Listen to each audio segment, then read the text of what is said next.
సుందరరామరెడ్డి గారు, ప్రతి మనిషి జీవితంలో ఇల్లు కొనుక్కోవడం గానీ, లేదంటే కట్టుకోవడం అనేది అదొక లైఫ్ టైమ్ డ్రీమ్ లేదంటే ఒక లైఫ్ టైమ్ అచీవ్‌మెంట్. ఒక సొంత ఇల్లు కలిగి ఉండడం ఎందుకంటే సొంత ఇల్లు అనేది ఒక బేసిక్ నీడ్ మనిషికి. రైట్. సో, అలా ఒక సొంత ఇల్లు కొనుక్కొని లేదంటే కట్టుకొని, బ్యాంకు నుంచి లోన్ తీసుకొని ప్రతి నెల ఈఎంఐ కట్టుకోవడం బెటర్ అంటారా? లేదంటే అదే అమౌంట్ తీసుకెళ్ళి మ్యూచువల్ ఫండ్స్‌లో ఇన్వెస్ట్ చేసి ప్రతి నెల ఎస్ఐపి కట్టుకోవడం బెటర్ అంటారా? సో, ఏది బెటర్ అంటారు? Home loan versus SIP. Right. So, it's unfair అండి కంపారిజన్. యాపిల్‌ని మనం టమాటాలతో కంపేర్ చేయకూడదు. 2 రెడ్ కలర్ ఉన్నాయి కదా అని చెప్పేసేసి. అందుకని దేని యూనిక్ క్వాలిటీస్ అది ఉంటుంది. ఒకటి అందరూ ఏందంటే స్టాక్ మార్కెట్ ఉన్నోళ్ళందరూ కూడా స్టాక్ మార్కెట్ బయాస్ మాట్లాడతారు. ఎందుకంటే maybe they like the product. వాళ్ళు అందులో ఉన్నారు కాబట్టి. ఒకటైతే కరెక్ట్. స్టాక్ మార్కెట్‌లో ఏందంటే ఎప్పుడు కావాలంటే అప్పుడు మనం ఎంటర్ అవ్వచ్చు. అంటే స్టాక్ మార్కెట్‌లో వోలటిలిటీ అసెట్ క్లాస్ కాబట్టి మల్టిపుల్ టైమ్స్ నీకు ఛాన్స్ ఇస్తది ఎంట్రీకి. హౌసింగ్స్ అలా రాదు నీకు చాయిస్. మీ లొకాలిటీలో మీరున్న లొకాలిటీలో మీకు ఏదైనా ఆపర్చునిటీ వస్తేనే. అందుకని అది హై ఎండ్ డిసిషన్. హౌసింగ్ కొనటం అనేది ఒక హై ఎండ్ డిసిషన్. ఒకటి మనం 10 మాటలు ఆలోచించి 10 మందిని కన్సల్ట్ చేసి మనం తీసుకుంటాము. ఈ మ్యూచువల్ ఫండ్ ఇన్వెస్ట్‌మెంట్ అలా కాదు. ఎప్పుడు కావాలంటే అప్పుడు పాస్ చేస్తాం. ఎప్పుడు కావాలంటే అప్పుడు కంటిన్యూ చేస్తుంటాం. అండ్ ఒకసారి మిస్ అయినా ఇంకోసారి ఛాన్స్ వచ్చే ప్రాబిలిటీ ఉంటదనమాట. అందుకని దాంతో కంపేర్ చేయలేము. రెండోది స్టాక్ మార్కెట్ చాలా వోలటిలిటీ అసెట్ క్లాస్. ఒకసారి ఊహించండి 2000లో మార్కెట్ 60% డౌన్ అయింది.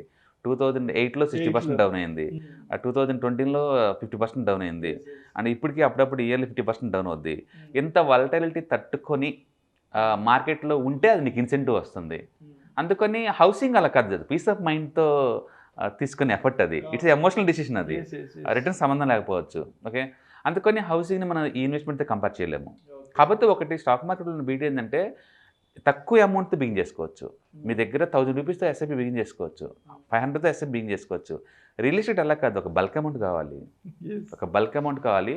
మీరున్న లొకేషన్‌లో అయి ఉండాలి అది. ఎక్కడో బాంబేలో కూర్చొని హైదరాబాద్‌లో మీరు కొనలేరు. కొని రెంట్‌కి ఇవ్వలేరు. సో, అందుకని మీరున్న లొకేషన్‌లో ఉండాలి. బల్క్‌లో మీకు అమౌంట్ కావాలి. ఈఎంఐ కొంచెం హై ఎండ్‌లో ఉంటుంది. వడ్డీ అయి కలిపాం కాబట్టి. ఓకే. అందుకని దీంతో మనం కంపేర్ చేయలేము. Stock market volatility asset class. But advantage ఏంటంటే తక్కువ అమౌంట్‌తో కూడా బిగిన్ చేసుకోవచ్చు. అందుకని మీరు ఉన్న లొకేషన్ బట్టి ఉంటుంది. బహుశా ఇప్పుడు ల్యాండ్ మీరు 10 ఇయర్స్ బ్యాక్ మీరు కొన్నారనుకోండి డెఫినిట్‌గా 5-6 టైమ్స్ పెరిగి ఉంటుంది ల్యాండ్ అయితే. అపార్ట్మెంట్ అనుకోండి ఒక సర్టెన్ ఫేజ్‌లో అది అప్రిషియేషన్ ఆగిపోద్ది. అందుకని ఇల్లు కొంటే బెటరా అంటే ల్యాండ్‌తో కొంటే యెస్. అది అప్రిషియేషన్ అవుతూనే ఉంటుంది జీవితకాలం. అపార్ట్మెంట్ కొంటే ఒక పాయింట్ ఆఫ్ టైమ్‌లో ఆగిపోతుంటది. అందుకని మనం ముందే అనుకున్నట్టు యాపిల్‌ని టొమాటోస్‌తో కంపేర్ చేయడం అన్‌ఫెయిర్. అంటే పర్సనాలిటీ వైస్ అన్‌ఫెయిర్. కాకపోతే ఒకటి హౌసింగ్ కొన్నోళ్ళు ఏంటంటే వాళ్ళ క్యాపిటల్ మొత్తం బ్లాక్ అయిపోతుంది. నెక్స్ట్ ఒక 15-20 ఇయర్స్ వరకు కూడా. అన్ని ఖర్చులు బరువు నెలకి మిగులుతుంది. ఫర్ ఎగ్జాంపుల్ మనం అనుకునే ఎగ్జాంపుల్‌లో హౌసింగ్ కాస్ట్ ఒక 50 లక్షలు అనుకుందాం. ఫస్ట్ మీరు సొంత సేవింగ్స్ 15 లాక్స్ పెడుతున్నాం అనుకుందామండి. మిగతా రెస్ట్ ఆఫ్ ది 35 లాక్స్‌కి మీరు ఈఎంఐ కనుకెళ్తే ఒక 15 ఇయర్స్ టైం అనుకుందాం ఈఎంఐ. మంత్లీ మీకు యావరేజ్ మీద ఒక 35,000 అలా కట్టాల్సి ఉంటుంది. 34,000 అలా కట్టాల్సి ఉంటుంది. ఓకే. ఆ అమౌంట్ గనక మీరు మ్యూచువల్ ఫండ్‌లో గనక ఇన్వెస్ట్ చేస్తే మ్యూచువల్ ఫండ్స్ మిడ్ క్యాప్ గాని, స్మాల్ క్యాప్ గాని అయితే మనకి యావరేజ్ మీద 18% దాకా వచ్చే ఛాన్స్ ఉంటుంది. అది కూడా మార్కెట్ ఆల్ టైమ్ హైలో ఉన్నప్పుడు మీరు బయట ప్లాన్ చేసుకుంటే. ఒకవేళ మన 18% యావరేజ్ మీద సీఏజీఆర్ గనక గ్రో అయితే మన అమౌంట్ అంటే మనం ఫస్ట్ 15 లాక్ ఇన్వెస్ట్ చేస్తున్నాం మ్యూచువల్ ఫండ్‌లో. ఎవ్రీ మంత్ ఈఎంఐ కట్టే అమౌంట్ 34,000 ఏదైతే ఉందో మనం మ్యూచువల్ ఫండ్‌లో కట్టుకుంటూ వెళ్తున్నాం అనుకోండి. మీకు ఆల్మోస్ట్ 4.5 క్రోర్ వస్తాయి 15 ఇయర్స్ తర్వాత. 4.5 క్రోర్.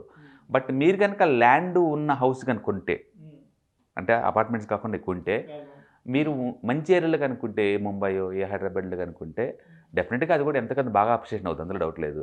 అంటే అది లొకేషన్ సెంట్రిక్ రియల్ ఎస్టేట్ ఎప్పుడు కూడా. అవునవును. ఓకే. అందుకని మనం లూజ్‌గా రెండిట్లో ఏది బెటర్ అని చెప్పలేము. దేనికున్న అడ్వాంటేజ్ దానికి ఉంటుంది. బట్ డెఫినిట్‌గా మాత్రం మ్యూచువల్ ఫండ్‌కి ఇంపార్టెన్స్ ఎంతో కొంత ఇవ్వండి ఇంటితో పాటు. ఎందుకంటే తక్కువ అమౌంట్‌తో కూడా దీన్ని బ్యాలెన్స్ చేసుకుంటూ ముందు పోవచ్చు. కెరీర్ స్టార్టింగ్‌లో హౌస్ కొనే బదులు కెరీర్ స్టార్టింగ్‌లో ఓకే. ఒక మాదిరిగా సెటిల్ అయిన తర్వాత కొంచెం ఫ్యామిలీ పెరిగేటప్పుడు తీసుకుంటే బెటర్ అనమాట.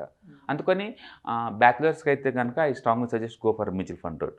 ఓకే. మీకు ఆల్రెడీ ఫ్యామిలీ ఉంది, షిఫ్టింగ్ కొంచెం కష్టం అలాంటి వాళ్ళందరూ అపార్ట్మెంట్ల కన్నా కూడా ఇండివిజువల్ హౌస్ కొంటే కనుక డెఫినెట్‌గా ల్యాండ్ ప్రైస్ అప్రిషియేట్ అవుద్ది.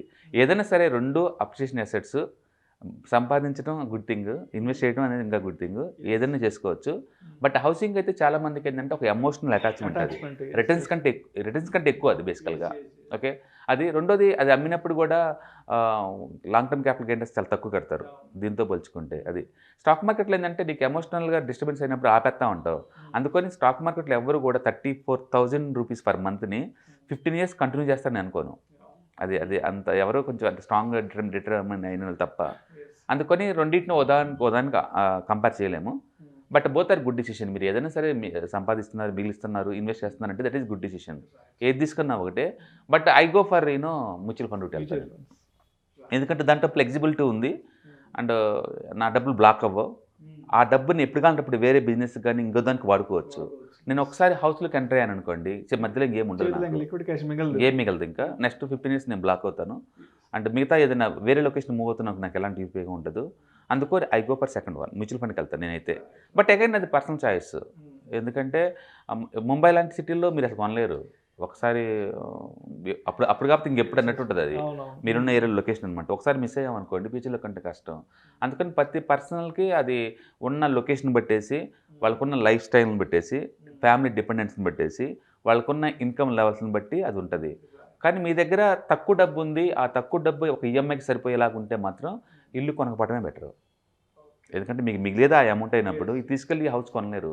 ఎందుకంటే ఎంటైర్ కెరీర్ సేవింగ్స్ 15 lakhs ఇచ్చేస్తున్నారు, నెక్స్ట్ 15 years కూడా మీకు లాక్ అవుతున్నారు. అంటే క్యాష్ ఫ్లో ఉండదు కదా మీ దగ్గర. అందుకని rich dad poor dad books series ఏం చెప్తే అంటే cash flow is equal to richness అంటది. హౌసింగ్లో మీరు బ్లాక్ అవుతారు కాబట్టి మీ దగ్గర క్యాష్ ఫ్లో ఉండదు. మ్యూచువల్ ఫండ్స్ అయితే లిక్విడిటీ క్యాష్ ఉంటుంది కాబట్టి ఎప్పుడు కావాలంటే అప్పుడు విత్డ్రా చేసుకొని దీన్ని వేరే దానికి వాడుకోవచ్చు. ఓకే, బట్ అదే టైంలో ఆ స్ట్రెస్ని భరించాలి, మార్కెట్లో వాలటిలిటీని భరించేలాగా ఉంది దీనికి. అందుకని దానికే రెండు అడ్వాంటేజ్ ఉంటాయి. నేను రెండింటిలో ఇన్వెస్ట్ చేస్తాను కాబట్టి నాకు ఆ అడ్వాంటేజ్ తెలుసు దేంట్లో ఏముందనేది. ఓకే, సో స్టాక్ మార్కెట్లో కంపల్సరీగా లాంగ్ టర్మ్ క్యాపిటల్ గెయిన్స్ కట్టాల్సిందే.